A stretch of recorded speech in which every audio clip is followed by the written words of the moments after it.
Ser Historia, con Nacho Ares. Ah, Watson, ¿ya se marcha? Sí. Espero que los 2 días esa? en el campo le sienten bien. Gracias, La pero señora Hudson tiene órdenes de no esperarle hasta el día 23, ¿es correcto? Sí, Excelente. pero Entonces me podrá acompañar a un recital por la tarde el día de Nochebuena. Sí, por supuesto, pero Holmes, ¿quién era esa dama? La Condesa de Morcar. Es un programa ligero pero interesante. ¿Lo ven? Parecía enfadada. Lo estaba.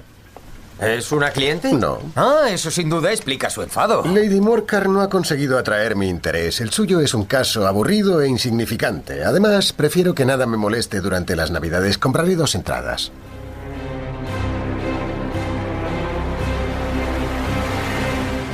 Sherlock Holmes, interpretado por Peter Cushing. Elemental, querido Watson.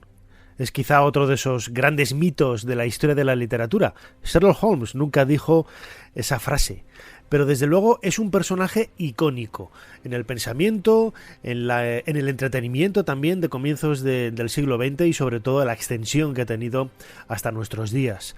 La creación de Conan Doyle, que él mismo también se encargó de aniquilar y que con ello sufrió todo tipo de revueltas, con manifestaciones en la calle, etcétera, pasa por ser un prototipo de ingenio, deducción, inteligencia, rapidez, aventura, muchas de las cualidades de las que carecía el propio Conan Doyle.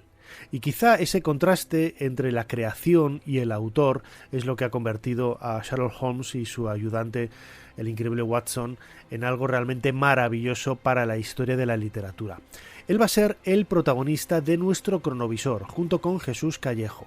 Serie Historia, Decem Annos Faciens Historiam.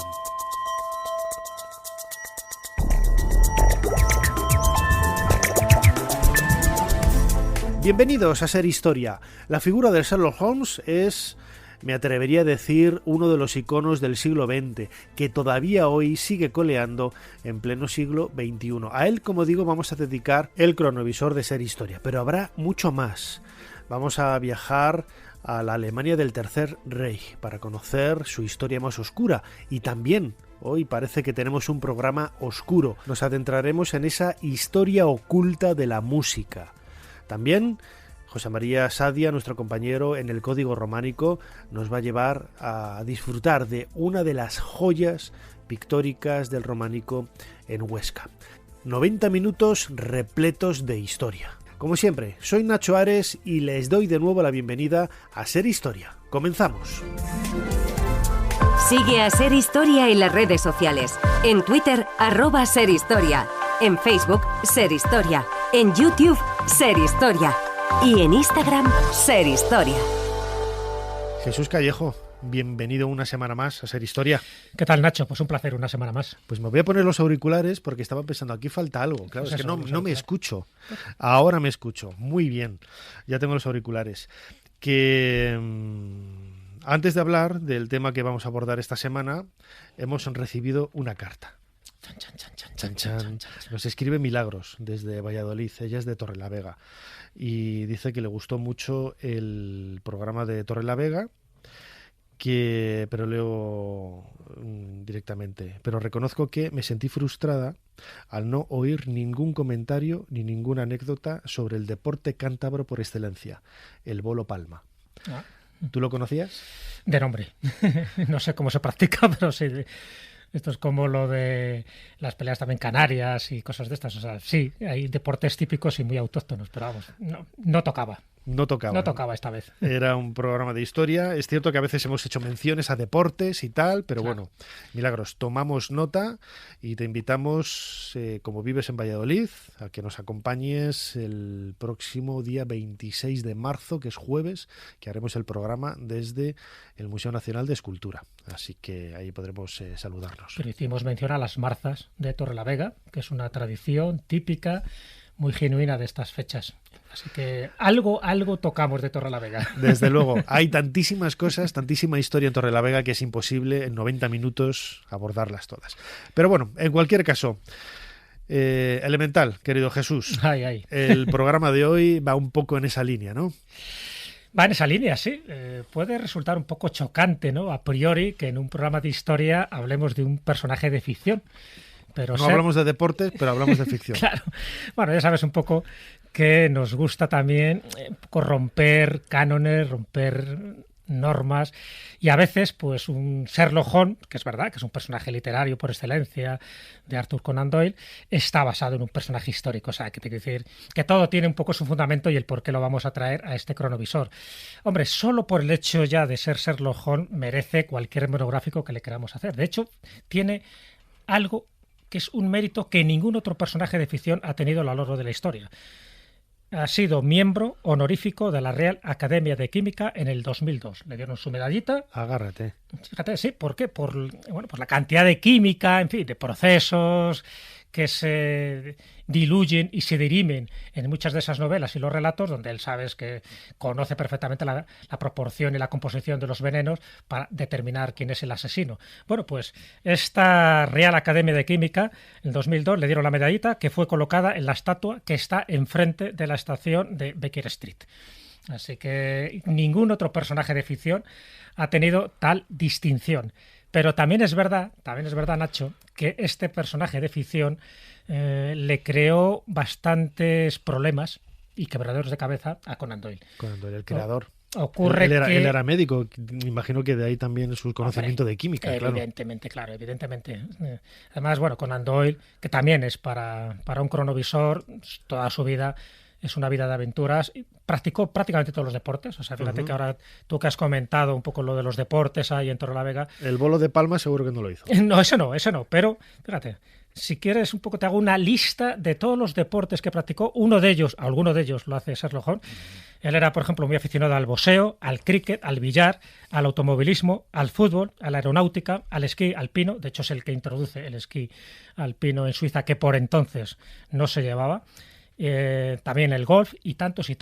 El boxeo, por ejemplo, pues es una de las cosas que también de vez en cuando practica Sherlock Holmes. Así que Conan Doyle, su biografía es apasionante, tocó prácticamente todos los temas y también fue muy ingenuo en otros temas, ¿no? En fin, no hablaremos ahora aquí un poco por su tendencia. Hace un par de temporadas, cuando hicimos un cronovisor sobre Conan Doyle, hablábamos, ¿no?, de esa ingenuidad un poco en el mundo del espiritismo. Exactamente. Bueno, él también se creyó lo de las fotografías de las hadas de Cottingley de 1917.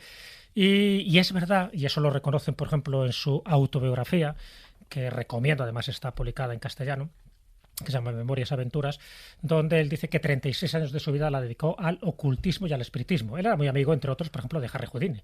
Con Harry Houdini se las tuvo hasta que llegó un momento en que quiso ponerse en contacto con el espíritu fallecido de la madre de Houdini y al final pues dijo Houdini que no podría ser ella porque el texto que había recibido su mujer, que actuaba de medium en aquella época, era en inglés y ella no conocía el inglés. Entonces, bueno, pues él intentó justificarlo con Doyle, dice con el más allá, los idiomas. Se aprenden idiomas, sí.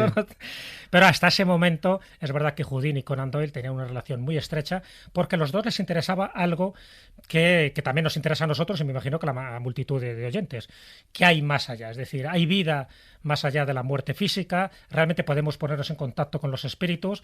Conan Doyle, ya sabes que con la muerte de su hijo en la Primera Guerra Mundial pues se interesó muchísimo por el espiritismo porque tanto él como tantas y tantas familias querían ponerse en contacto con esos jóvenes que habían fallecido de una edad tan prematura.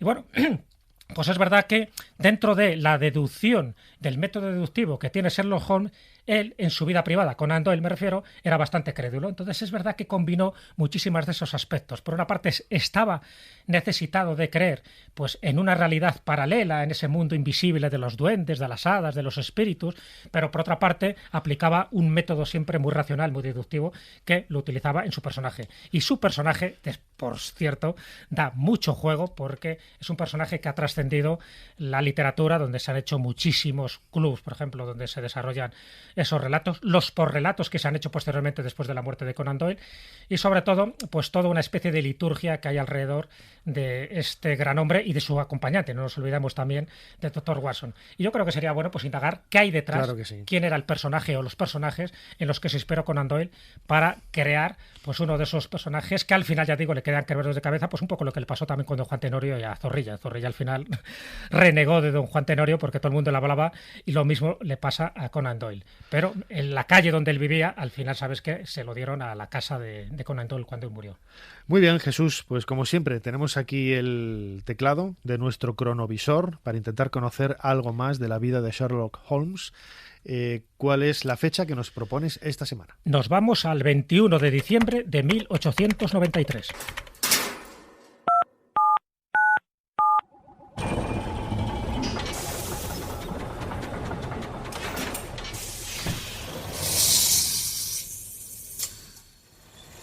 Adelante, pasen. Jesús Callejo les está esperando junto al cronovisor.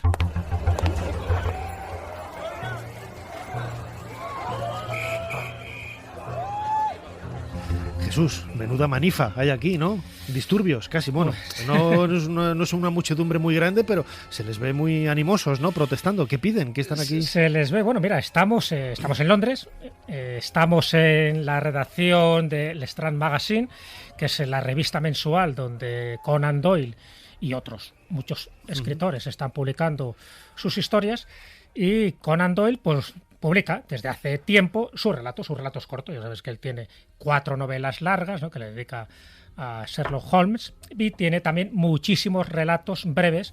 Pues uno de esos relatos breves, y por eso hemos venido a este día, que fíjate que estamos ya muy cerca de las Navidades de 1893, en uno de esos relatos que él ya lo venía anunciando, en fin, de forma velada hacía tiempo. Este relato se titula El problema final. Y en este problema final, en este relato que está esperando muchísima gente, porque ya para entonces en fin, ya tiene mucha repercusión, la primera novela donde se le da a conocer a Sherlock Holmes es en 1887 con Estudio en Escarlata. Estamos hablando de uno de los relatos cortos. En el problema final no se le ocurre otra cosa a Conan Doyle, posiblemente por el hartazgo que ya venía sufriendo desde hace tiempo, no se le ocurre otra cosa que cargarse a su detective más famoso. Como hizo Agatha Christie con Poirot en la novela Telón, Exacto. Que se carga a Poirot. Pero bueno, si es que son de ficción, puedes volver a leer las novelas desde el principio. Claro, no pasa nada. pero aquí el problema de Conan Doyle es que se lo carga antes de tiempo. Bueno. Está en su efervescencia, los holmesianos son muchísimos, entonces no entendían cómo puede ser que se haya cargado a Sherlock Holmes, y además de la forma que se lo carga, porque ya sabes que es luchando con su archienemigo, el profesor Moriarty. Sí. En Suiza, Conan Doyle conocía perfectamente Suiza, él pasaba muchísimas temporadas en Devon, bueno, a raíz un poco de la enfermedad de su primera mujer, que tenía tuberculosis, y sabía perfectamente pues cuáles eran las cataratas Reichenbach, por ejemplo, y incluso ahora se ha convertido pues en un lugar turístico. Hay toda una ruta, ¿no?, al lado de Mirisinger, donde están esas cataratas y donde se despeñan los dos. Supuestamente los dos mueren y ahí se termina, ¿no? O sea, justo pues con toda una historia que hay detrás. Ese problema final, que ya el título es bastante significativo, genera esta controversia, esta manifestación de lo que estamos viendo aquí. No hay más de 50 personas, pero cuidado, no son las 50 personas que estamos viendo aquí manifestarse con pancartas, no solo con crespones negros que tienen en el brazo, no solo con sus brazaletes, no solo con el sombrero, que también tienen una serie de identidades un poco de luto, ¿no? Como diciendo, ¿por qué nos habéis hecho esto? No solo por las 20.000 personas suscriptores que se han dado de baja en la revista Star Magazine, porque no les ha gustado para nada que Sherlock Holmes haya muerto y de la manera que ha muerto. O sea, no solo porque haya recibido cartas al director donde se dice ¿qué has hecho, pedazo de animal? Textualmente una de las cartas que le dicen eso. No solo porque también se manifiesten en la puerta de su casa. No solo porque hayan enviado cartas también, pues ni más ni menos que al príncipe de Gales o incluso a miembros del Parlamento y por supuesto al director de la revista, que está hasta las narices de Conan Doyle porque le está diciendo que lo resucite. Y Conan Doyle dice que no.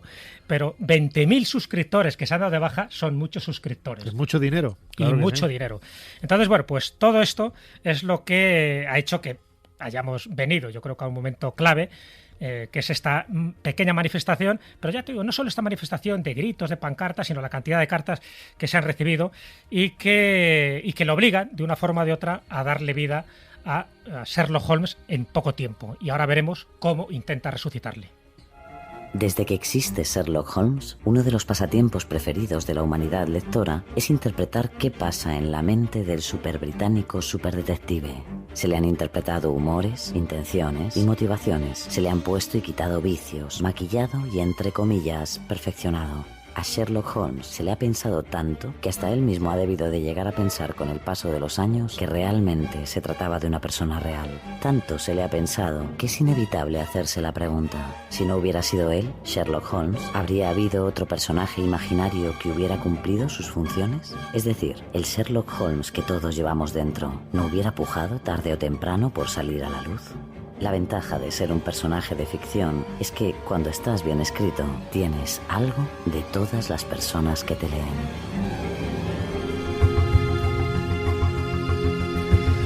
Escuchábamos la intro de esa cronoficción dedicada a Sherlock Holmes, a la figura de Conan Doyle, en La banda de lunares, un relato que Mona Leosiminiani preparó para nosotros hace unas temporadas y que refleja muy bien, ¿no?, lo que ha dicho Mona, el perfil psicológico, el perfil social que proyectó la figura de nuestro protagonista, que lo tenemos aquí encima de la mesa de Playmobil. Yo estaba jugando ahora con la lupa, que tiene aumentos y todo, esto está súper logrado, y que se ha convertido pues prácticamente en un icono muy popular, ¿no?, de la gente. Cuando estás ahí con la lupa en cualquier situación o tienes que descubrir algo y tal, lo primero que piensas es en Sherlock Holmes. Hombre, fíjate, dos aditamentos principales de Sherlock Holmes no es tanto la lupa, sino era su pipa, una pipa muy especial, y luego su gorro gorrito de cazador de gamos. Bueno, pues ninguno de esos dos elementos aparecen en las novelas originales. Fíjate. El gorrito sí aparece, vamos, pero no como descrito, sí aparece porque sabes que estas novelas y estos relatos iban ilustrados por Sidney Paget, y ese gorro de cazador de gamos es el que lo añade él pues como una licencia artística, ¿no? Pero no es la descripción que hace Conan Doyle, a pesar de que sí que le describe con un gorrito, pero no de estas características, encima un gorrito de cuadros y tal, ¿no? Y la fisonomía de Sherlock Holmes se basa en el hermano de Sidney Paget, porque él tiene que dibujar a un Sherlock Holmes. La descripción que da, bueno, más o menos sabemos que es alto, espigado, inteligente, que es vanidoso, misógino, solitario, pedante, egoísta, flemático, megalómano, excéntrico, irónico, pero hay que luego dibujarle. Y dibujarle ya no es tan fácil, entonces se basa en su hermano y ahí que va, ¿no?, con su sombrerito. Y luego lo de la pipa ya es muy posterior, ya estaríamos hablando ya de principios del siglo XX, donde en alguna representación teatral, porque Sherlock Holmes aparece en su origen como una representación teatral, luego aparece como novela, y luego también se hacen distintas versiones teatrales. Bueno, pues una de esas versiones teatrales es donde aparece esa famosa pipa. Por lo tanto, ese aditamento es muy genuino, pero ha sufrido cambios a lo largo del tiempo, igual que la pasada Papá Noel, desde el San Nicolás enjuto y el traje verde al traje verde que tenía, pues al traje rojo y orondo, ¿no? O sea, pues algo parecido le ha pasado a Sherlock Holmes. Y es cierto que estamos hablando de un personaje literario que trasciende. Es decir, claro, hay algunos, yo qué sé, Don Quijote, por ejemplo, Sancho Panza, pues ha trascendido la propia vida del autor que lo crea. Conan Doyle reniega de él, llega a odiarle de tal manera que se lo quiere cargar, porque ya había escrito varios relatos y varias novelas.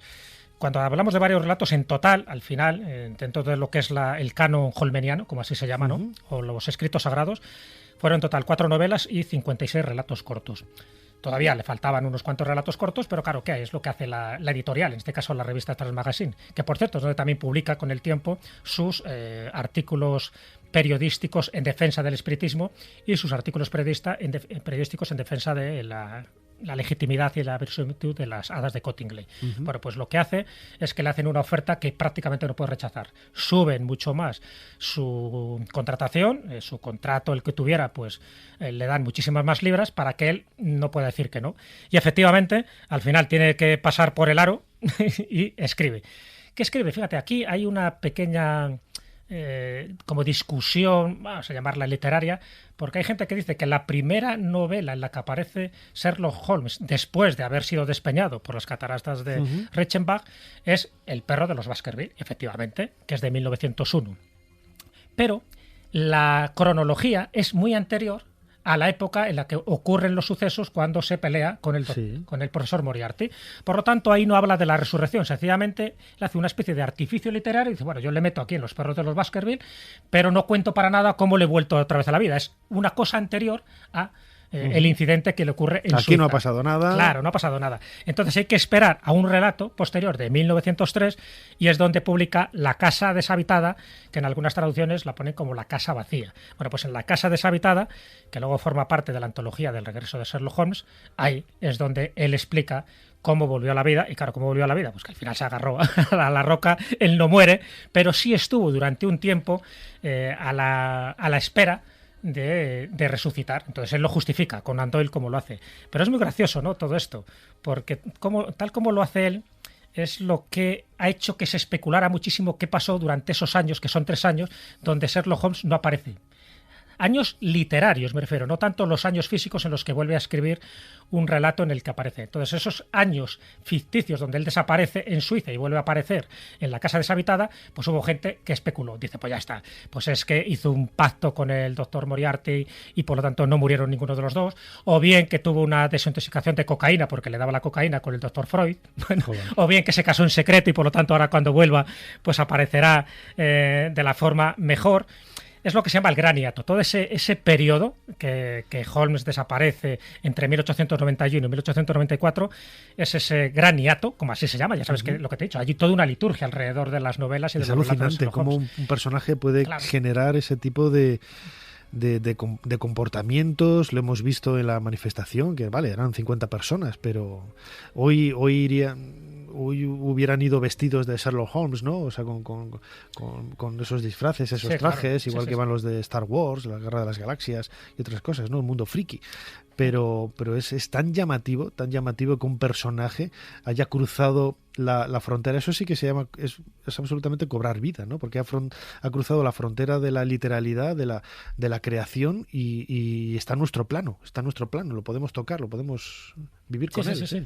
Claro, esa es la grandeza que tiene un personaje literario, cuando trasciende un poco incluso la propia vida del autor de carne y hueso que le ha dado vida. Entonces, eso no es muy habitual en los personajes literarios. Los personajes literarios, la gran mayoría, pues mueren con el autor que les ha recreado. Pero en este caso no. Incluso hay otro también, que es el Dr. Challenger, ¿no? También hizo una serie de novelas de aventuras.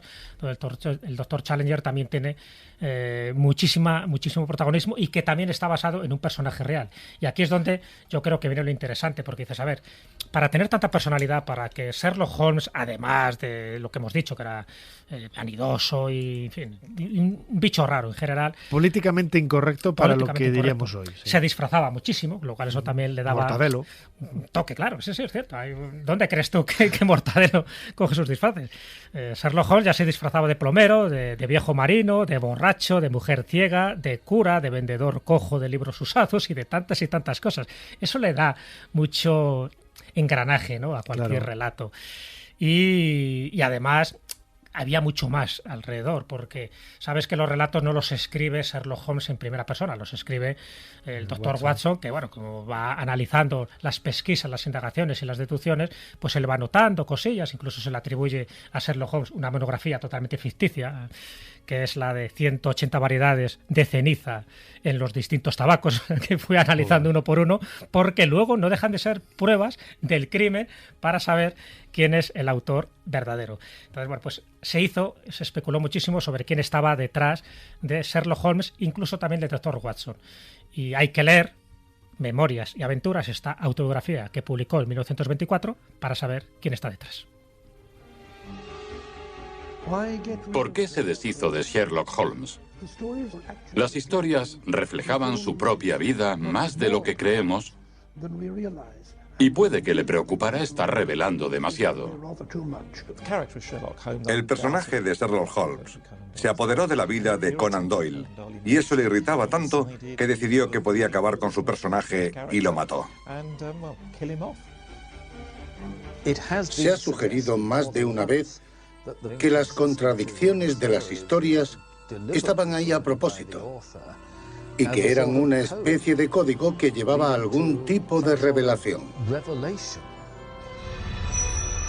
Una investigación de la relación de Conan Doyle con Sherlock Holmes arroja más preguntas que respuestas. ¿Hubo algo inquietante tras la historia de su invención? ¿Qué llevó a un joven doctor de Edimburgo a crear a ese gran personaje literario? ¿Un personaje representado e interpretado más que ningún otro?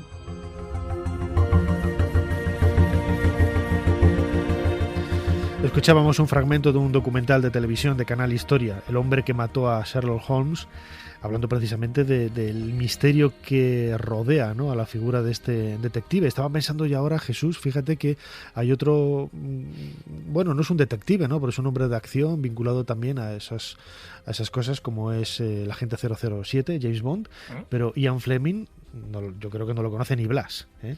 El nombre no lo conoce ni Blas. Muy poca gente, no es tan popular como Conan Doyle. No es tan popular, hombre.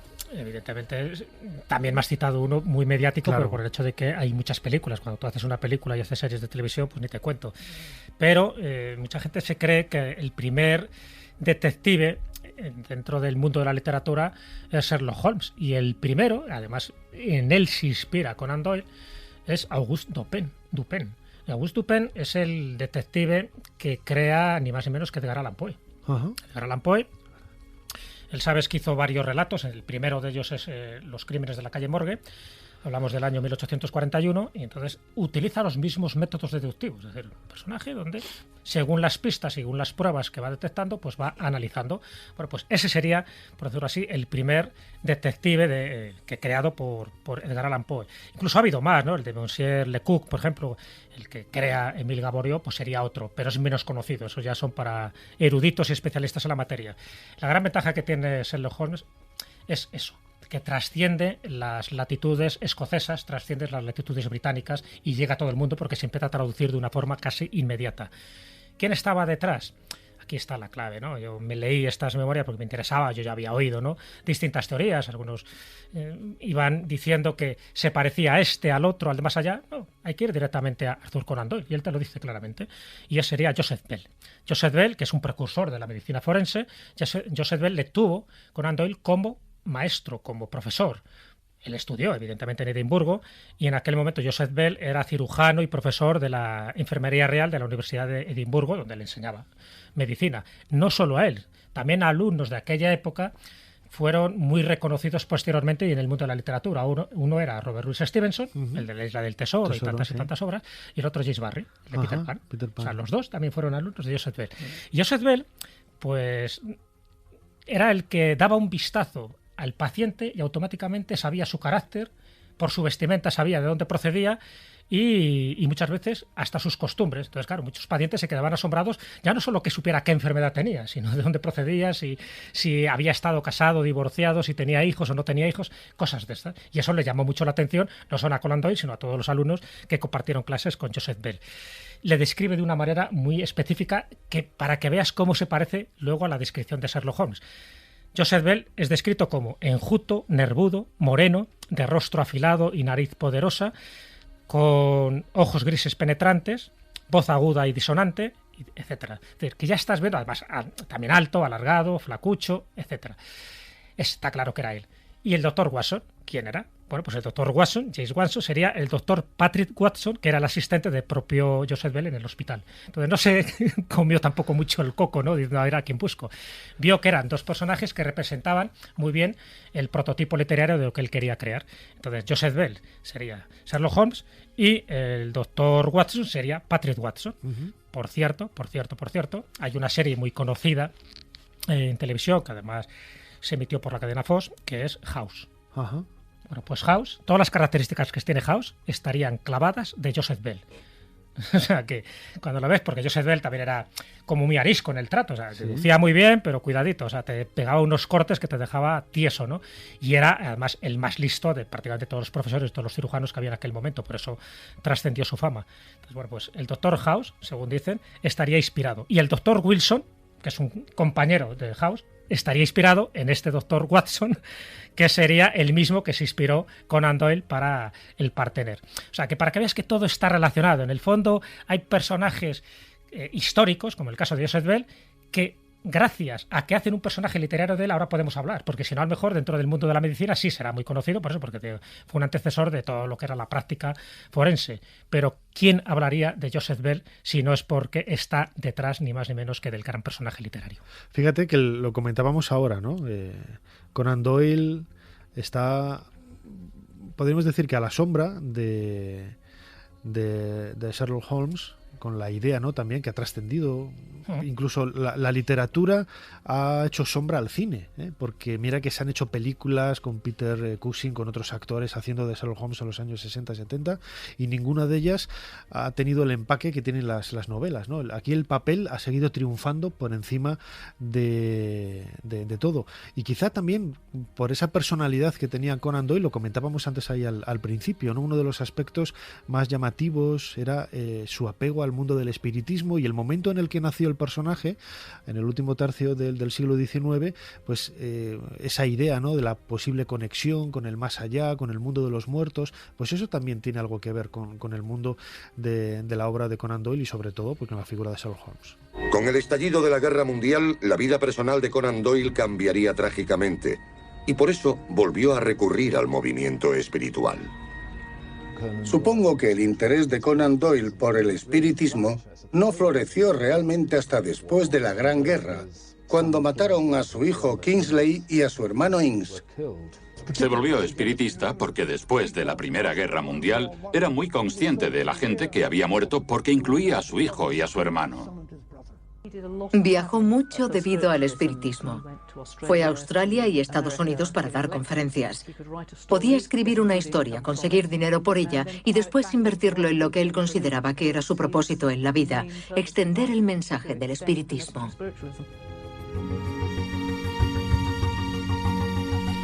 Del espiritismo, ¿no? Esa herramienta de normalidad que había en la época. Algunos estarán escuchando que se oye algo por encima del estudio. Yo no sé si tenemos ratones o junto con la puerta que chirría elementos, ¿no? de esos espíritus que están entrando, ¿no? En este cronovisor, en esta máquina del tiempo, y no nos damos cuenta de su presencia porque como son etéreos, transparentes, ¿no?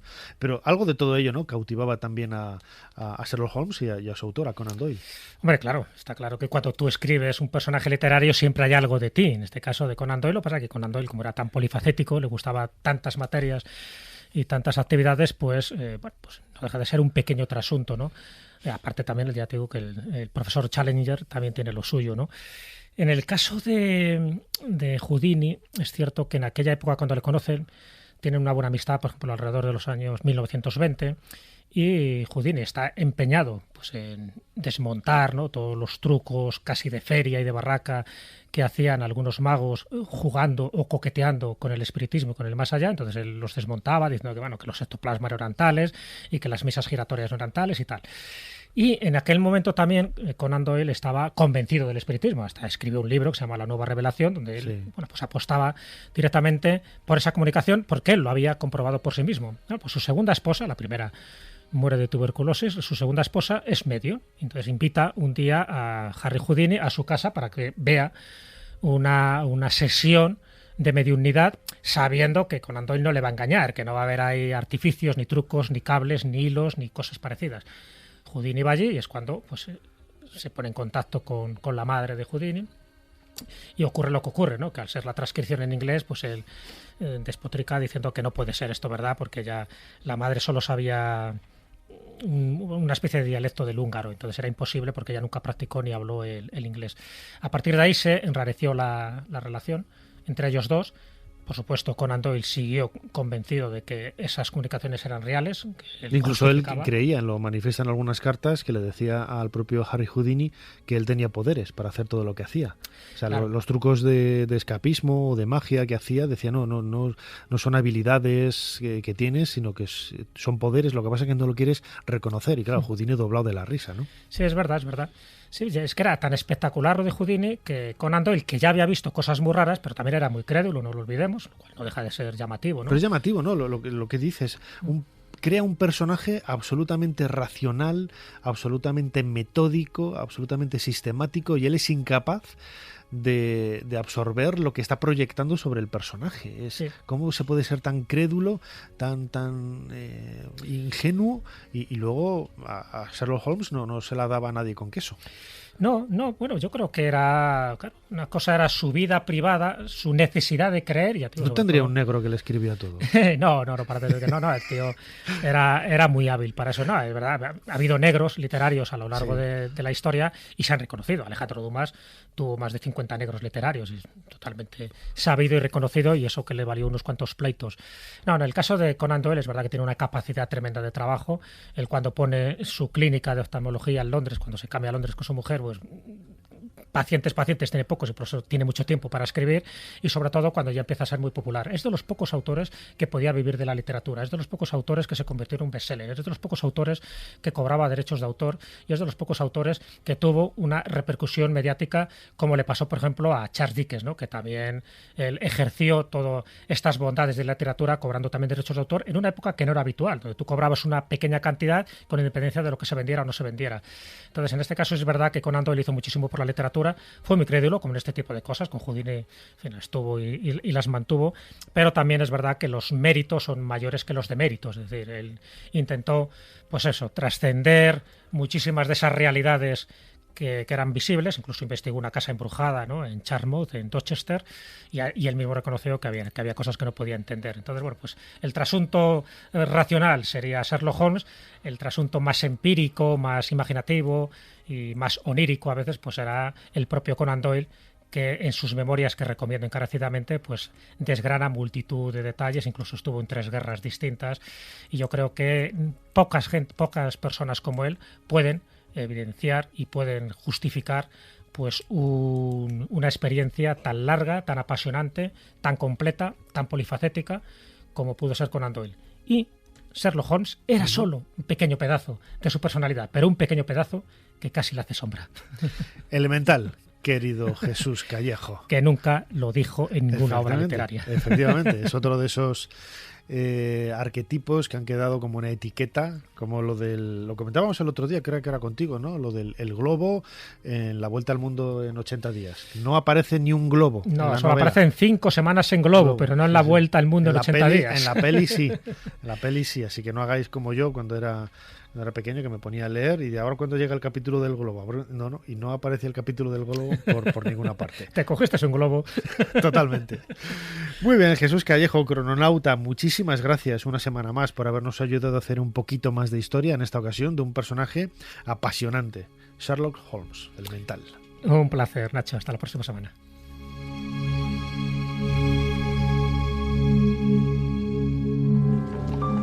Desde la ventana de mi habitación puedo ver, tras la iglesia de Santa María, las antiguas casas de doña Ana de Mendoza, princesa de Éboli, levantadas no lejos del palacio del rey. Ni él ni ella quedan ya en sus aposentos. Ser Historia con Nacho Ares. Todo lo que quisiste saber de la historia, la madrugada del sábado al domingo en la cadena SER.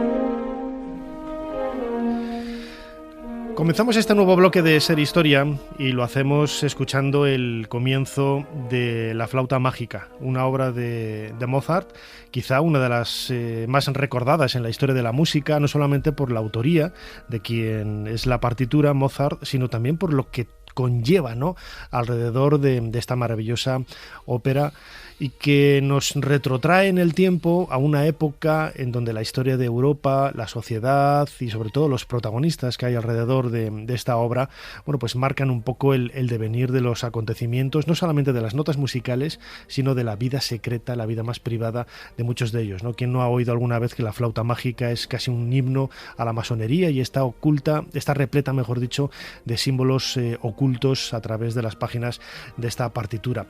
Historia oculta de la música es el trabajo que acaba de publicar en la Esfera de los Libros Luis Antonio Muñoz, y viene a Ser Historia a contarnos un poco, por lo menos a desvelarnos, ¿no?, algunas de esas claves ocultas. Luis Antonio, bienvenido a Ser Historia. Muchas gracias, encantado de estar aquí con vosotros. Para mí es un placer porque el tema de la música es un tema que, bueno, yo toco de manera autodidacta el teclado, un Yamaha que tengo y tal, y quien no ha hecho pues, sus pinitos en cosas de esas, ¿no? Incluso componer algunas historietas y tal. Pero lo comentábamos antes a micrófono cerrado, ¿no? La música es... lo sabemos casi desde la época de Pitágoras, una clave matemática, ¿no? Lo que permite también pues codificar muchos mensajes ahí en las melodías. Sí, la verdad es que bueno, da lugar, entre otras cosas, al desarrollo de una criptología musical que se basa en esconder mensajes de muy diversas formas, asociando las notas a alturas, a letras, como es en el caso de Bach, o se le atribuye a Bach esta cualidad, pero es una tradición que venía desde la Edad Media. Hay otra serie de ideas, como lo que estamos escuchando, como la flauta mágica, donde empieza con 3 acordes, que esos 3 acordes representan la llamada de entrada a un templo masónico, que son un código que se utilizan y que aparecen en los manuscritos masónicos anteriores, incluso a la Edad Media, que son las baterías. Las baterías son ritmos que se utilizan dentro de las logias para como establecer diferentes partes dentro del ritual. Y eso Mozart lo deja ya marcado en el principio de esta obertura que estamos escuchando. Tú eres músico, eres compositor, eres cantante, hablas un poco con conocimiento de causa. Me encanta el prólogo que te ha hecho Martín Yade, es uno de mis referencias en Radio Clásica. Yo soy oyente de Radio Clásica, lo siento amigos de la SER, yo a vosotros no os escucho, yo escucho Radio Clásica y lo saben los jefes, lo saben de toda la vida y aún así sigo aquí, intentando hacer un poquito más de historia semana a semana. Pero imagino que a ti te habrá sucedido cuando has estudiado música y la has interpretado y te has acercado a la historia y la intrahistoria que hay detrás de muchas partituras, lo que yo he vivido en muchas ocasiones viendo obras de arte, ¿no? Que cuando yo estudié la carrera en la Universidad de Valladolid, esto lo he contado infinidad de veces, claro, el profesor empezaba a describirte los elementos que aparecían en un cuadro, ¿no? Y era siempre una descripción, no entraba en el detalle de por qué estaban ahí o qué es lo que significaban, ¿no? En la música, en las partituras, ¿sucede algo parecido? Pues sí, porque cada partitura tiene además una intrahistoria, ¿no? Leonardo, por ejemplo, Leonardo da Vinci decía que en la música no se podía escribir todo, y además que una vez que la música se reproducía, se manifestaba, se perdía en el tiempo, que es una idea. Por eso él pensaba que la pintura era más importante que la música en un sentido jerárquico, puesto que la música se perdía en el tiempo y no se podía volver a reproducir, lo cual también lo hace mágico. Es más o menos como escuchar un solo de jazz que no vas a volver salvo que esté grabado. Claro, Leonardo no conocía las grabaciones, ni siquiera él se atrevió a inventarlas, ¿no? Este código, que para muchos es el equivalente a cualquier idioma extraño, pues permite conectar emociones con lo físico, ¿no? En el fondo es una manera física de ver algo que es una emoción que alguien sintió alguna vez y que lo plasmó en papel, ¿no? Entonces sí, esta capacidad, tú hablabas antes de la matemática, bueno, pues la matemática es la capacidad de poder poner el sonido y darle vida al sonido y convertirlo en algo más, que es emoción. ¿Y la historiografía tradicional qué piensa de estas teorías que hay alrededor, por ejemplo, de la flauta mágica, que seguimos escuchándola de fondo, música vinculada a la masonería, porque siempre ha sido muy reacia, ¿no? a intentar ver cosas ocultas Bueno, esto pasa mucho en España. Esto pasa en España sobre todo porque, como durante toda la época franquista la masonería se persiguió. Para que te hagas una idea, en el archivo de Salamanca hay 8.000 masones censados reales y 86.000 procesos abiertos de acusaciones por ser masón. O sea, esa diferencia es la que nos da un poco la idea de cómo se utilizaba este caso, por ejemplo, ¿no? Pero claro, ¿qué ha ocurrido? Que esto ha hecho que todas las clases de historia de la música que se han dado en el conservatorio de 1936 en adelante obviaran estos temas. Entonces, en otros conservatorios la historia de la música se enseña de otra manera. Por ejemplo, un gran error que comete mucha gente, pensar que Amadeus es una película biográfica de Mozart. No es así. Es una obra de teatro de Peter Schaffer en la cual el protagonista es Salieri. Salieri es la visión que él tenía de Mozart, por eso aparece tan alocado. Claro, y tan distorsionado. Entonces, esta serie de confusiones, tú que te dedicas a la historia, hacen muchas veces que veamos la historia de manera diferente. Y en el caso de la música, pues ocurre algo así, porque los historiadores hoy en día no se quieren meter en esto porque les suena como a poco documentado. Yo tengo 400 200 o más referencias bibliográficas en el libro. Y además se puede escuchar, porque yo concebía la idea de que un libro se pudiera escuchar. Entonces creé un canal de YouTube para que mientras vas leyendo el libro puedas ir ilustrando al ritmo que tú quieras estos ejemplos musicales con un montón de vídeos, que he puesto casi 200 y pico vídeos en el canal de YouTube.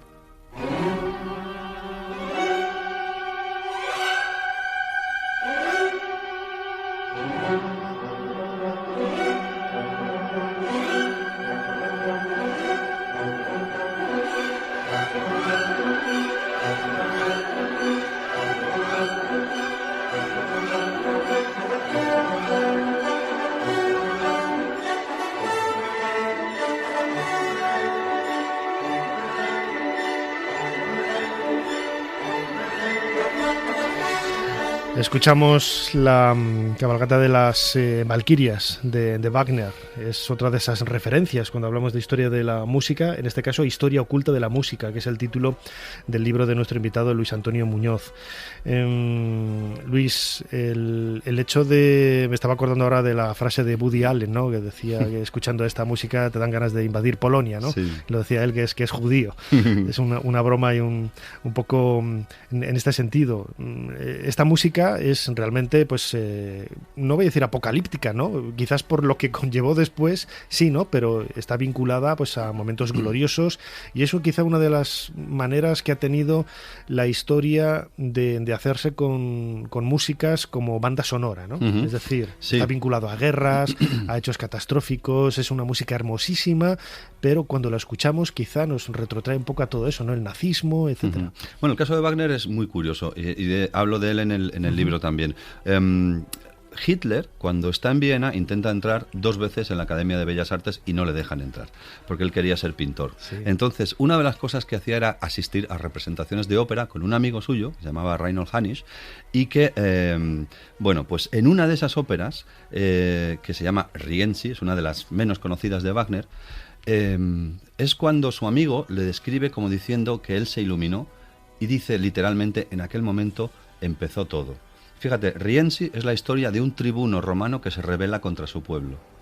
Y si tú unes el concepto de Wagner, de Rienzi, con lo que luego va a pasar, uh-huh, te das cuenta que toda la imaginería, aparte de la influencia romana de Mussolini, pero la imaginería alemana del periodo nazi es esencialmente romana. Literalmente romana. Sí. El águila, los estandartes, los saludo. Los saludos, es todo romano.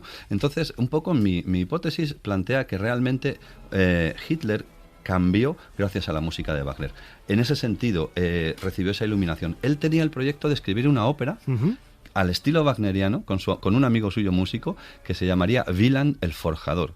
O sea que el mundo del arte no nos ha permitido que Hitler ni pintara ni hiciera el libreto de una ópera. Pero él ya estaba conectado con esta idea, sobre todo desde la idea de Wagner, porque Wagner escribió un texto que es en contra de los judíos, que es un uh-huh, manifiesto, que él primero lo edita con un seudónimo que se llama Libre Pensador, Frei Gedank. Y luego ya lo firma. En este momento Wagner se está codeando con la nobleza rusa, que era bastante antisemita. Y, por ejemplo, tiene cartas con María Mujanova en la que habla de esa especie de antisemitismo que ya venía, entre otras cosas, de la sociedad eugenésica y de la idea de ciertas derivaciones de la teosofía. Esto crea un caldo de cultivo en el que Wagner dice, bueno, no tengo por qué ser amigo de los judíos, uh-huh, sencillamente, aunque me ayuden, también nos ayudamos entre todos. Ese era un poco el concepto, el caldo de cultivo, en el que luego, posteriormente, Hitler utilizaba la música de Wagner para los congresos del partido. Pero curiosamente, en el Valhalla, que es donde están todos los bustos de personalidades importantes, no hay ningún busto de Wagner, solo hay uno de Bruckner. O sea, yo creo que a lo mejor Hitler o lo ponía todavía más arriba o habría que investigar por qué no lo puso ahí en el Valhalla. Uh-huh. En tu libro Historia oculta de la música hablas de un tema que yo desconocía, ¿no? Esos vínculos que tienen también los caballeros templarios con la música, que eso me ha llamado la atención. Sí, esto es una especie de investigación personal. Normalmente los caballeros templarios se les hace como muy neutrales porque se piensa que son, obviamente, caballeros, guerreros y al mismo tiempo monjes. Claro, yo me empecé a preguntar, hoy en día tanto tantos libros sobre misterios, etcétera, etcétera, dije, bueno, realmente qué relación puede haber. Es mucho más normal de lo que parece a priori, pero efectivamente ellos, en la medida en que eran monjes y estaban dentro de un sistema monástico, bueno, pues respondían un poco a las músicas propias de ser un monje. Escuchaban lo que eran pues las vísperas completas, todos los oficios, etcétera, ¿no? Pero sí es verdad que había que buscar. He encontrado 2 partituras en una regla templaria, que es son de las pocas partituras que podemos realmente atribuir a una fuente templaria como tal, y están transcritas y la partitura aparece dentro del libro. Entonces yo conseguí un poco ese manuscrito, aunque se han hecho facsímiles, y he hecho mi propia versión que está dentro del libro, la partitura, para que la gente la pueda escuchar. Tiene pocas ilustraciones, pero las que tiene van muy directas al grano de este tipo de temas. Antes lo comentaba, ¿no? La capacidad que tiene la música de lanzar esos mensajes ocultos, ¿no? Y el ocultismo también tiene muchos elementos en común con la historia de la música, como tú manifiestas en tu libro. Sí, sí. Bueno, fíjate, por ejemplo, un tema muy común que es el espiritismo, ¿no? Tanto en el romanticismo, gran parte de los músicos más conocidos, como podrían ser Chopin o Schumann, eran que Schumann, por ejemplo, consultaba a las mesas parlantes y él iba a sesiones de medium a pedirle que le dijeran las mesas cómo se tenía que interpretar, por ejemplo, el principio de la quinta de Beethoven, que es algo que ha vuelto locos a muchos directores y tenía que hacerse a ritmo, etcétera, ¿no? Y a Bugs Bunny también. Por ejemplo, sí.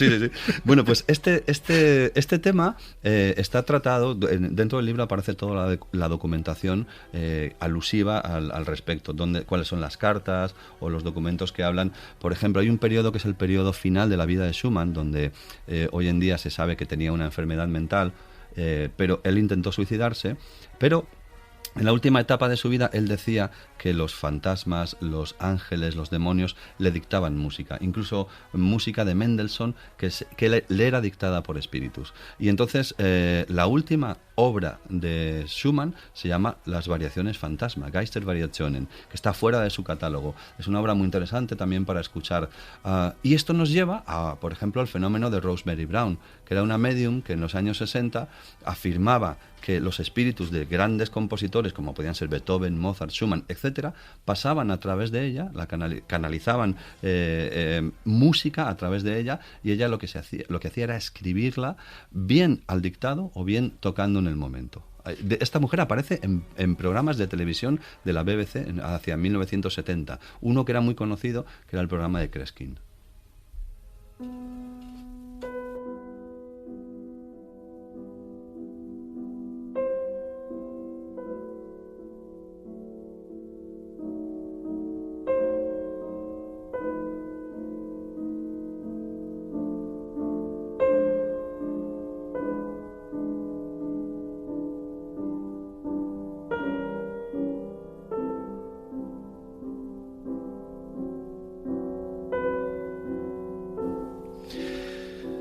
Continuamos en esta ocasión escuchando de fondo el preludio número 15 de Chopin. Es una de mis piezas preferidas, yo creo que lo hemos puesto ya en otras ocasiones, pero ahora viene a colación absolutamente por el libro que tenemos sobre la mesa de esta máquina del tiempo aquí en Ser Historia, en la cadena Ser, Historia oculta de la música, de Luis Antonio Muñoz. Luis, este preludio fue escrito por Chopin durante los meses que estuvo en Valdemosa, en Mallorca. Es un lugar maravilloso, totalmente idílico, dentro de esa atmósfera romántica que podría haber en la época, y que también Chopin disfrutó, o por lo menos padeció, ¿no? Por las lluvias y la humedad. Él fue con la idea de ir a un sitio paradisíaco, ¿no? A curarse de una enfermedad. Se encontró peor. Se encontró absolutamente peor, como bien dices, ¿no? Y hay muchas historias alrededor de los problemas que pudo haber tenido mentales o alguna enfermedad Chopin, que es lo que le hacía ver que detrás de estas notas pudiera haber visiones de fantasmas, ¿no? Que es muy, muy llamativo también. Sí, desde el punto de vista clínico, el planteamiento es que Chopin pudo sufrir una epilepsia del lóbulo temporal. Es una de las posibilidades. Otra de las posibilidades tiene que ver con la neurosífilis también, ¿no? Pero los médicos, en principio en el caso de Chopin, igual que el Schumann que hablábamos antes, sí que se sabe que pudo ser de una neurosífilis. En el caso de Chopin hablaban más de un tipo de epilepsia que plantea la posibilidad de ver cosas, pareidolias o posibles seres, incluso de creación de realidades paralelas, ¿no? Los diarios, en este caso de Clara, son muy evidentes sobre cómo veía a Chopin prácticamente abstraído, ¿no? En visiones de incluso él como que veía a Clara como si fuera un fantasma en sí, o sea, podías confundir realidad con sueño de alguna manera. Y es en ese entorno donde se crea pues el Opus 28, que es este cuaderno maravilloso de estas piezas de Chopin, entre los cuales está este número 15, que es el que se llama La gota de agua, porque se cuenta que Chopin lo escribió pues en uno de esos días un poco oscuros de lluvia en los que una gota caía del tejado y le sugirió un poco esa especie de nota machacona que está dando una arquitectura a toda la obra. Uh-huh. Antes has hablado del espiritismo, estamos en la época casi romántica, siglo XIX. Los artistas en aquel momento, claro, y lo vemos como algo pues frívolo, muy hasta cierto punto exótico, ¿no? Pero todos estaban totalmente empapados de la realidad que les tocaba vivir, ¿no? Y en aquellos momentos el espiritismo, la creencia en espíritus, en fantasmas, era algo absolutamente normalizado. Sí, es curioso porque en el caso de Chopin, bueno, tanto Chopin como Schumann está más cerca del concepto del espiritismo desde que surge a través de Allan Kardec. Hablamos de 1848, Hitchville, las hermanas Fox, etcétera. Pero es que Chopin está casi diría antes. O sea, lo que sí es cierto es que se va anticipando y algún tipo de caldo también de cultivo debía haber desde el punto de vista filosófico en esa idea. Kardec yo creo que recogerá un poco una especie de tendencia natural y social que luego se puso tan de moda y que planteaba pues casi pues todas las soirées y todas las seances de espiritismo que vendrán a finales del 19 y principios del 20, a la cual muchos músicos pues sí se adscribieron para consultar a los espíritus. Era algo lógico, claro, si te daban esa posibilidad. Y luego genera todo ese mundo maravilloso relacionado con la magia de prestidigitación, porque muchos magos prestidigitadores se pasaron al mundo del espiritismo porque también había un negocio detrás. Claro, sí. Claro. Uh-huh. Luis Antonio Muñoz, autor de Historia oculta de la música. Ya para ir acabando, hay una referencia que a mí siempre me ha cautivado, sobre todo desde la primera vez que lo escuché, pues hace casi 3 décadas, escuchando Radio Clásica, precisamente, estaban poniendo música de Nicola Paganini y hicieron la mención de la creencia que había en aquella época de que su virtuosismo era debido a un pacto que había realizado con el demonio. Incluso algunos testigos que lo veían en los teatros decían que veían al demonio junto con él, o incluso algunos lo describían al propio Paganini con una cola como si fuera el propio diablo, ¿no? Claro. La música también está rodeada de esas historias de malditismo, ¿no? También para justificar un poco la genialidad de un tipo como Paganini, ¿no? Sí, es que tenemos una tendencia natural los seres humanos a que cuando algo está muy bien hecho tenemos que darle un sentido sobrenatural. O sea, en vez de decir qué bien tocaba y cuánto estudio, pues obviamente eso solo podía venir de alguien y tenía que ser maligno, porque si no, esto es una cosa que es muy humana, ¿no? Muy curioso. El caso de Paganini también es muy interesante. Hoy en día también los médicos plantean que Paganini podía tener algún tipo de enfermedad relacionada con el tratamiento, por un lado con mercurio, que era muy típico, también afectó a Beethoven, etcétera, que era muy típico también para la sífilis, se trataba con mercurio, y además hay otro síndrome que es el síndrome de Marfan, que implica una hiperarticular, o sea, como una especie los dedos muy largos. Sí, los dedos muy largos y sobre todo con una flexibilidad articular muy grande, ¿no? Eso hacía que se pudieran tocar pasajes que otros violinistas no podrían. Por ejemplo, Liszt tenía las manos también muy grandes y tenía mucha más capacidad para tocar otras obras que otros pianistas no podían. ¿Qué ocurre? Que el diablo siempre estaba asociado con la fealdad. Además, el tratamiento de mercurio a Paganini le hacía palidecer, o sea, era una persona que salía vestido de negro, se le caía la dentadura y además salía pálido. Entonces, medio despeinado, medio loco. Imagínate lo que sería eso para la gente. Como mínimo, claro que sí, que ves al diablo, ¿no? Luego, encima, además, se convertía en algo, como decía antes, muy rentable, ¿no?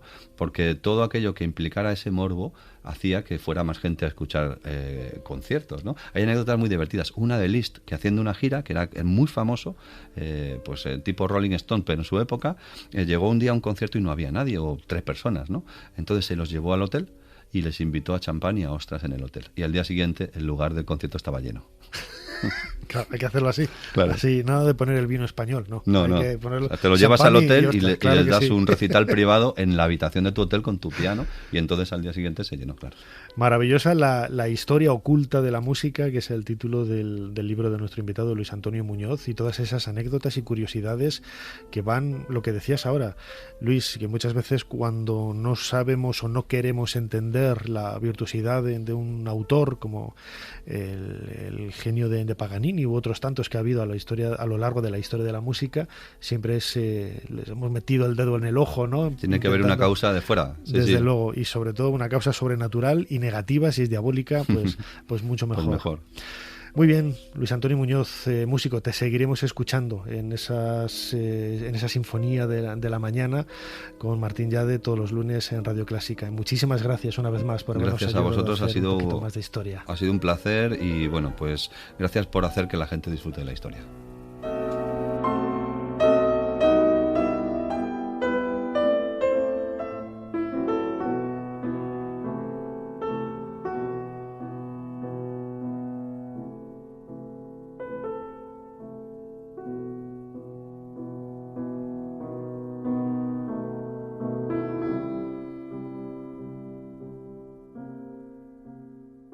Madre, se rumorean cosas sobre usted, dentro del convento y fuera de Ávila. No se deje llevar por las habladurías, María. Usted y yo sabemos que en este convento entra y sale demasiada gente. Es usted famosa, madre. La fama nunca ha de ser el camino, Sor María. Ser Historia con Nacho Ares. Todo lo que quisiste saber de la historia, la madrugada del sábado al domingo en la cadena SER.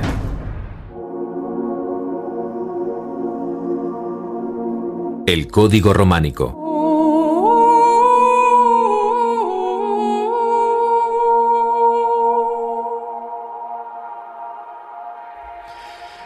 Una semana más empezamos un nuevo viaje a nuestra Edad Media para adentrarnos en el mundo del misterio que rodea una de las etapas, yo creo que más brillantes, ¿no?, de esa mal llamada Edad Oscura, la Edad Media, el románico. Lo hacemos siempre con nuestro compañero José María Sadia, que ya nos atiende desde Radio Zamora.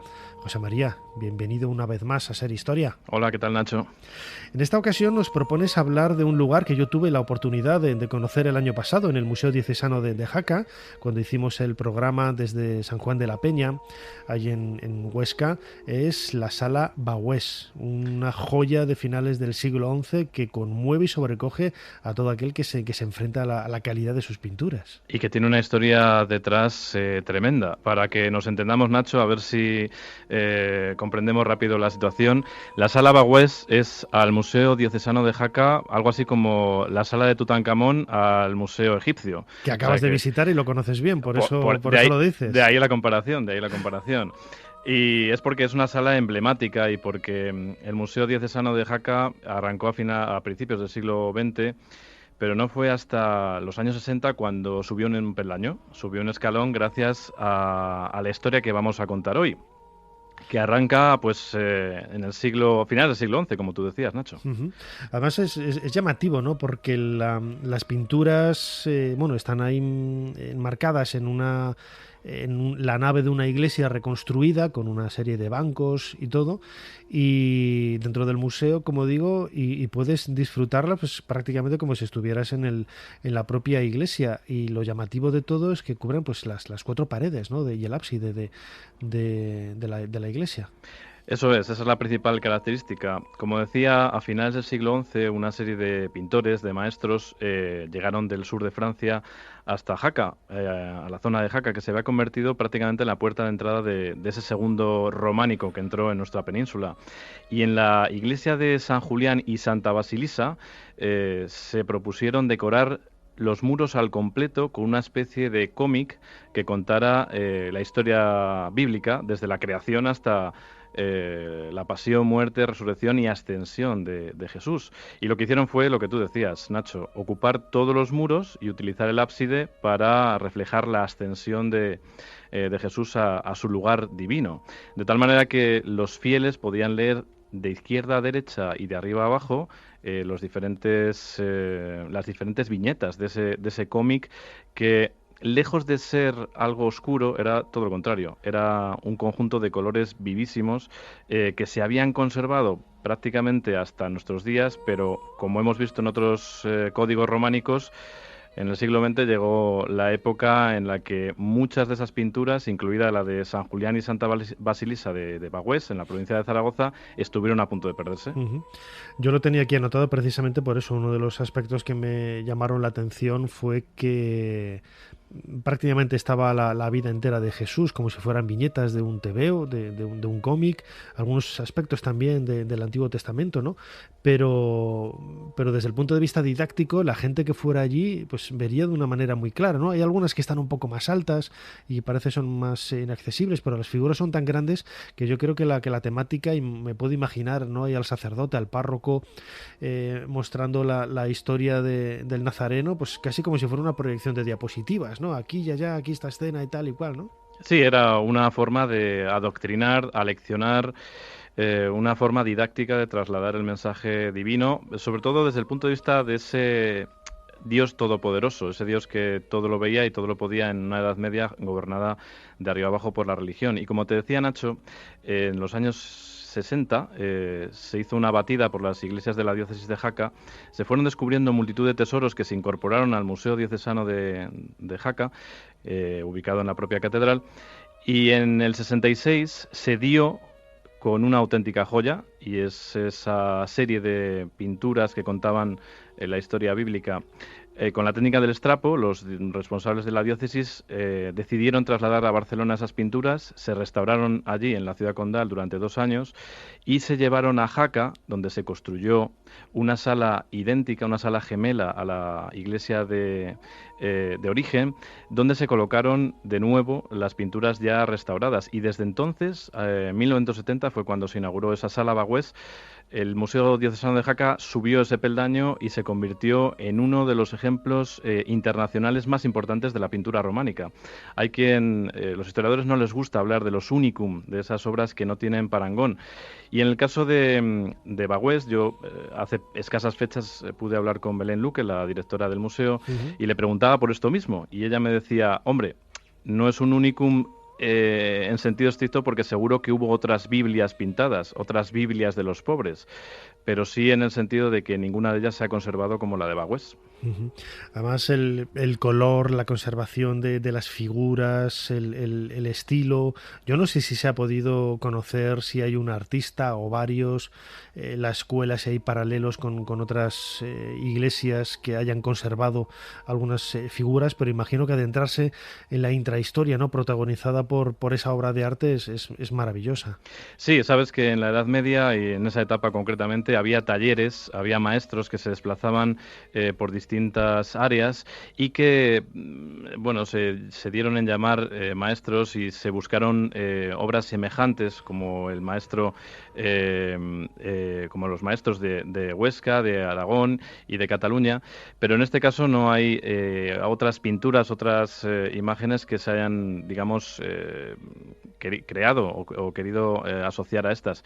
Lo más interesante también de la propia iglesia de San Julián y Santa Basilisa fue que cuando se arrancaron las pinturas se dejaron los dibujos preparatorios.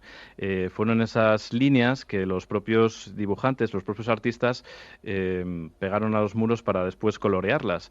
Y esa originalidad de esas sinopias, como se llaman, fue la que le dio la declaración de bien de interés cultural a la propia iglesia, la que permitió que se hicieran obras de restauración en el templo y que se ayudaran a conservar la iglesia y que hoy se pueda visitar todavía. Insisto que es un monumento maravilloso. Belén Luque, que ya estuvo con nosotros en ese programa que hicimos ahí en Huesca, nos lo estuvo enseñando y disfrutamos muchísimo por la bueno, porque son figuras en definitiva y escenas muy versátiles, ¿no? Que ayudan a conocer la realidad del Nuevo Testamento y que por suerte han corrido, pues valga la redundancia, mejor suerte que otras pinturas de iglesias de los alrededores que se han perdido para siempre o que, bueno, pues por dejadez o por la mala extracción o lo que fuera, pues no podemos contar con ellas. Sí, y te voy a contar una anécdota porque seguro que tú y muchas otras personas que están siguiendo esta conversación han visto alguna vez la imagen gráfica del Museo Diocesano de Jaca, que es la cara de un Cristo en Majestad. Uh-huh. Pues bien, yo tenía la confusión de que esa cara pertenecía a la sala más emblemática, la sala Bagüés.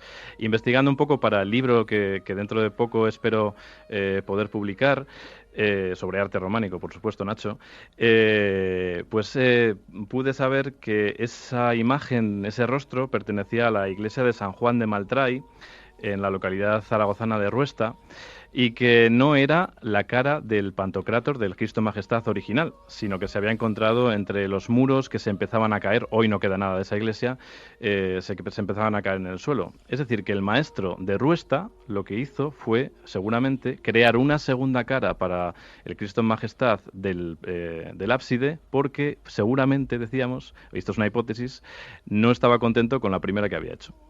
Es maravilloso intentar conocer la realidad que subyace, ¿no?, detrás de las obras de arte que tienen una finalidad en el sentido de que, bueno, pues fueran creadas para profesar una fe, unos ritos, unas enseñanzas.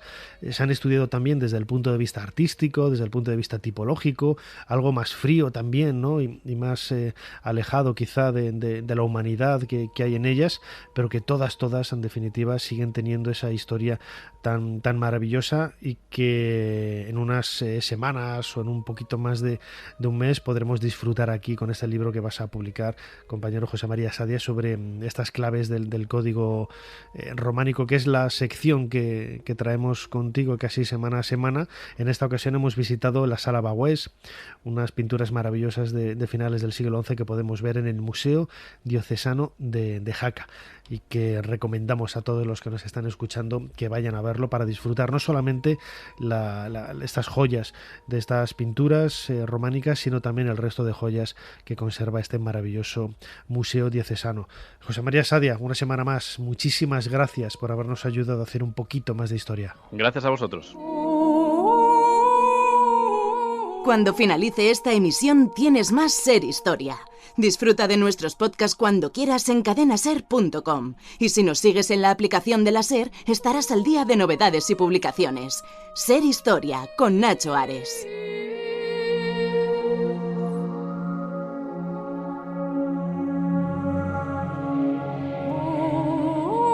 Aquella juventud que acudió a las armas hace 3 años, desde cada rincón de la patria, es hoy este magnífico ejército que desfila ante su caudillo después de la victoria más difícil de nuestro tiempo.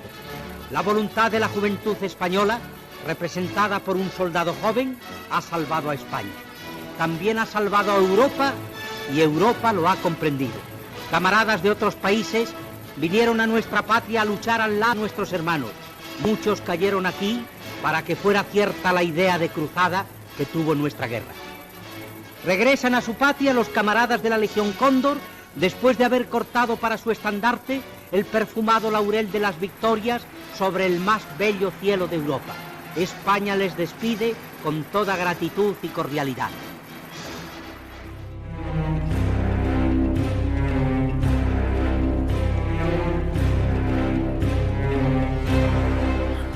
Lenguaje absolutamente encendido, el que escuchábamos en este vídeo propagandístico de la División Azul, un vídeo lanzado en España en los años 40, en donde se nos hablaba, como digo, pues con ese lenguaje tan flemático, ¿no? Tan barroco, tan recargado, de elementos realmente muy violentos y muy controvertidos, ¿no?, que habían supuesto lo que era la guerra civil y sobre todo luego la participación de España en la Segunda Guerra Mundial a partir de la aportación que hicimos nosotros con la División Azul. ¿Cuál es la relación de España y el Tercer Reich? la relación de España con el fascismo pionero, por así decirlo, podríamos definirlo así, en la Europa de mediados del siglo XX. Ese es un poco el argumento que recorre el libro que tenemos sobre la mesa, La España del Tercer Reich, publicado por la editorial Sidonia, cuyo autor Carlos Montero Rocher ya nos escucha desde Radio Valencia. Carlos, bienvenido a Ser Historia. Hola, ¿qué tal? Encantado de estar aquí. ¿Qué puntos son los que unen ese Tercer Reich con la España del franquismo? Imagino que muchos, ¿no? Más allá de algunos aspectos de la estética, el saludo. Sí, les une una relación estrecha. Una relación que nace con los primeros días del alzamiento, cuando el bando sublevado, el general Franco, solicita ayuda al Tercer Reich. Esta le es concedida y a partir de ahí se genera una relación en la que el Tercer Reich, Alemania, intenta pues luego tener una serie de contraprestaciones ya en la Segunda Guerra Mundial. Además, en aquella época España se vendió, ¿no?, a la Alemania como una suerte de proyección del mundo germánico. Recuerdo la visita de Himmler a nuestro país, buscando esas huellas, esos puntos ancestrales que nos unían. Sí, además, y también los alemanes estaban muy interesados en todos estos temas en España, ¿no? Ellos hablaban mucho de la cultura visigoda. No hay que olvidar que los visigodos tienen sus orígenes, ¿no?, en lo que era Germania antiguamente. Y se creó esta unión que tiene diferentes puntos, ¿no?, desde la ayuda militar a la ayuda económica y también a la historia más heterodoxa, que en estos puntos de búsqueda de lo que ellos llamaban la raza aria, ¿no?, que intentaban buscarla en España. Lo hemos comentado en otras ocasiones. Santaolalla, este arqueólogo español que era filogermánico, realmente era un extraordinario arqueólogo, todo hay que decirlo, pero la visión que tenía un poco del mundo, él se había formado en Alemania y conocía muy bien esa cultura. Fue la mano derecha de Himmler en su visita a España y bueno, pues le hizo una especie de guía por algunos lugares, siempre buscando, ¿no?, pues esas huellas, esos elementos en común con los nazis, ¿no? Himmler, insisto, lo hemos comentado en otras ocasiones, pero también se le iba un poco la cabeza, ¿no?, pensando en la búsqueda de ese santo grial y de elementos más esotéricos, trascendentales, que hoy nos llama la atención, pero que son propios de la historia. Los documentos nos dicen que realmente Himmler buscaba esas cosas. Sí, estuvo en Montserrat, eso es muy conocido, la historia de Montserrat. En otros puntos como Toledo, buscando diferentes reliquias que ellos creían que estaban ahí. Se interesaron también por Canarias y la cultura guanche, que ellos la situaban como el origen también de la antigua Atlántida, ¿no?, de los descendientes de los atlantes. Y Santaolalla realmente le ayudó y él, por decirlo de alguna manera, tenía en mente crear como una Ahnenerbe a la española, ¿no? También porque para potenciar la pureza de la raza española, ¿no? En aquel entonces se hablaba mucho del Imperio Español, de volver a las antiguas glorias de la Edad Media. Y fue otro punto de colaboración entre los dos países, sí. En España nunca se había visto una cosa así, ¿no? Imagino que sería muy, muy novedoso. ¿Cómo veían los españoles de esa época a los alemanes? Pues los veían, pues yo creo que algo extraño, porque de repente aparece toda esta corte de gerifaltes nazis, de personalidades nazis, y se monta todo por decirlo pronto y mal, se montan todos los tinglados allá donde Himmler va acudiendo, y yo creo que la gente de España de la época estaría pues poco menos que alucinando, ¿no?, diciendo estos que están buscando aquí. Yo recuerdo la anécdota que hay cuando visita algunos, bueno, al final no lo visitó porque hubo una lluvia torrencial y no se recomendaba que los coches fueran por ahí, en algunos pueblecitos de Segovia, para visitar algunos yacimientos precisamente visigodos. Se había creado una estrategia casi de atrezo, ¿no?, en el sentido de a los pobrecitos pueblerinos de la época, muchos de ellos seguramente bajitos, regordetes y morenos, los habían escondido en las casas, se habían puesto en las puertas para saludar al general cuando pasara a Himmler. Pues habían colocado pues gente alta, rubios, con ojos azules, para vender esa imagen, ¿no? Se quería proyectar, ¿no?, la idea de un brazo más, ¿no?, de ese movimiento ario, que España fuera ese brazo más del fascismo. Claro, ese nexo de una civilización, no una civilización, sino de una cultura anterior y común a los dos países, como era la visigoda, y probablemente influirían también los servicios de propaganda de uno y otro país, ¿no? El régimen franquista yo creo que aprendió mucho del servicio de propaganda alemán y le sirvió luego para vender lo que ellos querían vender al pueblo y a la comunidad internacional. Y se llegó hasta el punto de que Santa Olaya llegó a regalar a Himmler piezas de de arqueología visigoda, que se fueron a Alemania, porque él, como tú bien has dicho, se formó en Alemania y estaba muy interesado en que hubiera ese nexo entre los dos países culturalmente hablando. Uno de esos vínculos también vino a partir de, lo cuentas tú muy bien en tu libro, de la España del Tercer Reich, desde el punto de vista armamentístico, ¿no? La guerra civil supuso una especie de ensayo de lo que quería hacer Alemania en la Segunda Guerra Mundial, pues con gran parte de ese desarmamento que estaba probándose, ¿no? en nuestro país. Claro. Llama mucho la atención, en el libro lo cuento, que la primera petición que hace Franco es muy poquito, él pide muy poquito, apenas unos aviones y un poquito de armamento, porque tampoco es que tuviera mucho dinero con el que comprar, ¿no? Casi que llega allí, con lo que me llegue, ¿no? Tengo este dinero, pues con lo que me llegue. Y es el propio Hitler el que le dice primero que se guarde ese dinero, que además textualmente dice para alimentar a sus tropas, y que se le va a dar la ayuda que él solicita, pero aumentada en mucho, ¿no? ¿Por qué? Pues porque a raíz de la derrota en la Primera Guerra Mundial Alemania tenía muy restringido tanto el ejército como el armamento pesado. Y entonces ven esa oportunidad de probar en combate las nuevas armas que están fabricando para armar el ejército, ¿no? La Wehrmacht. Europa ve cernerse sobre sí el peligro bolchevique. El continente va a ser arrasado y nuestra cultura milenaria devorada por el monstruo asiático. Stalin, el georgiano sanguinario, hace alarde de sus fuerzas. No va a quedar piedra sobre piedra porque la bestia viene vestida de hierro y coronada de fuego. Alemania, atenta y vigilante, en nombre de Europa, ante los representantes de todos los países que no están locos o ciegos, declara la guerra a Rusia a sabiendas de su poderío militar colosal. En una semana, un frente de más de 2.000 kilómetros queda trazado fulgurantemente. La elástica máquina de guerra alemana se lanza contra la maciza máquina rusa. En los primeros meses de guerra, lo más florido y preparado del ejército bolchevique, la élite de su larga preparación, queda descuartizada. Los primeros soldados de la nueva Europa redimen con su sangre el suelo de Rusia.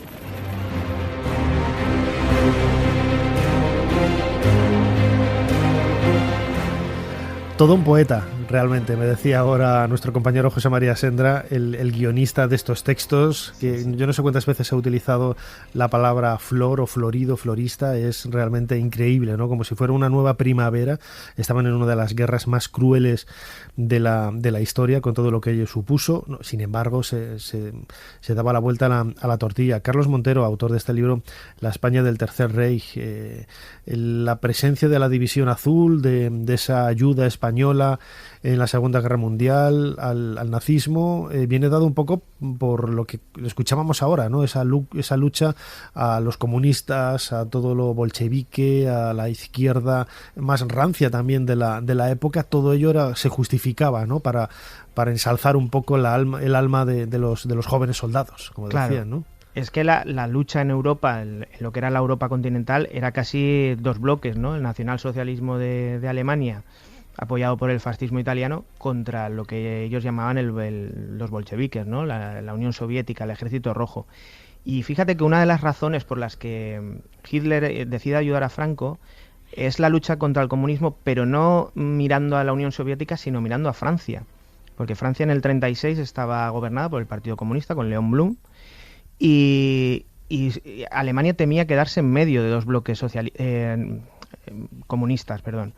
Y entonces es una de las razones principales, aparte de las probaturas con las armas que eran para sacar unas conclusiones necesarias, que llevan a Hitler a apoyar a Franco, ¿verdad?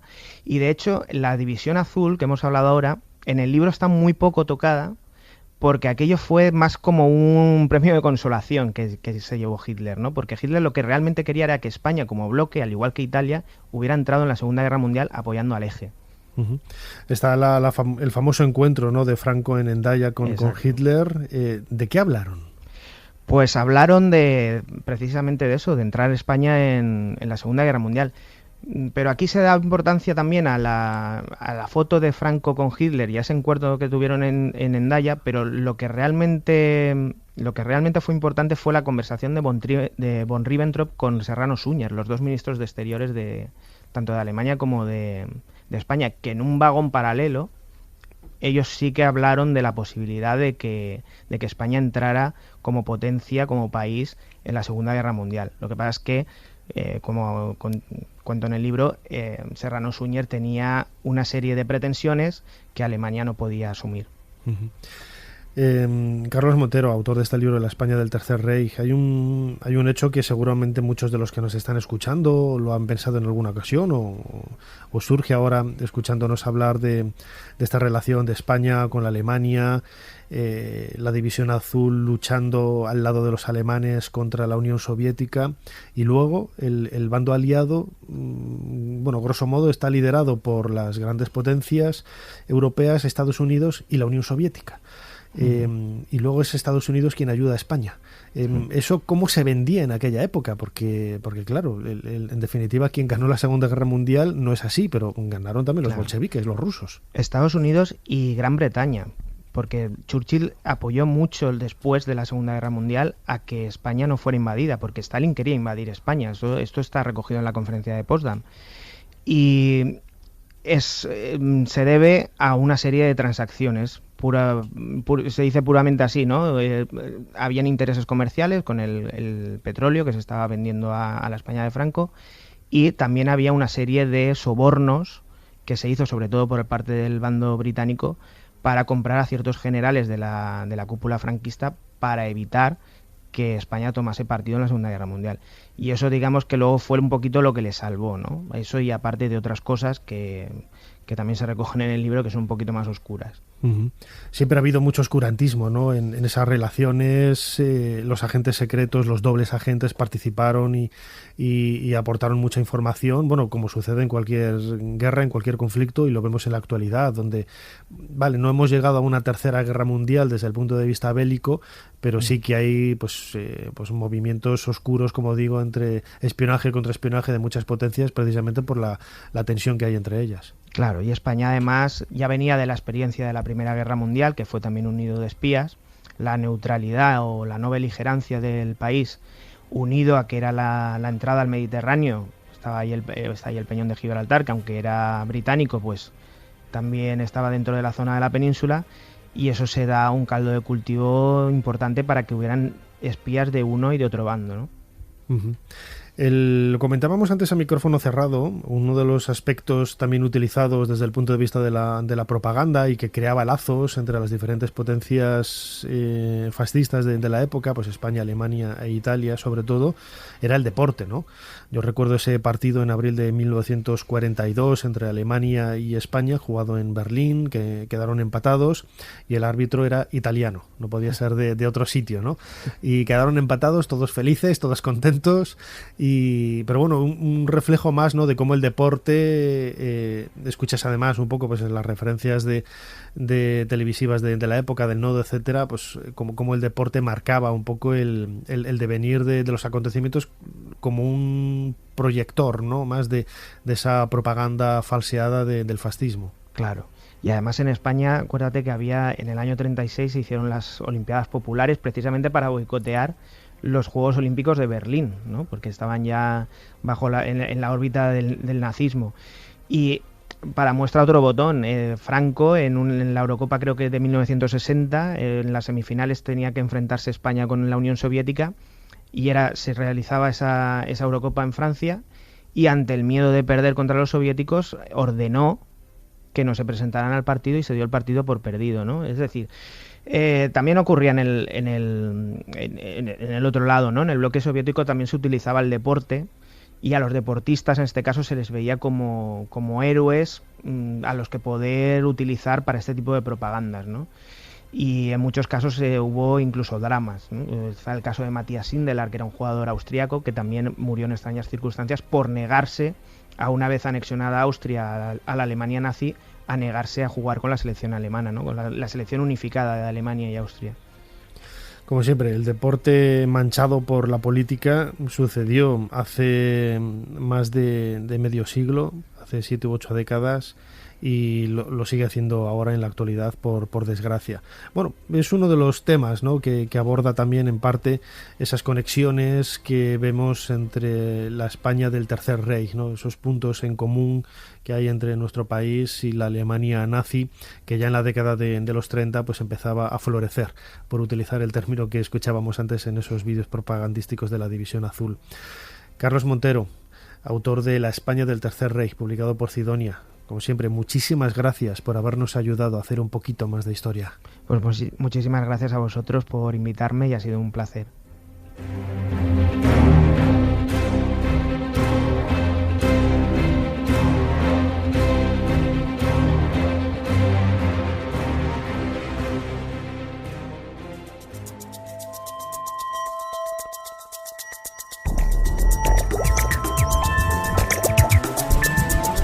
Llegamos al final de nuestro programa de hoy.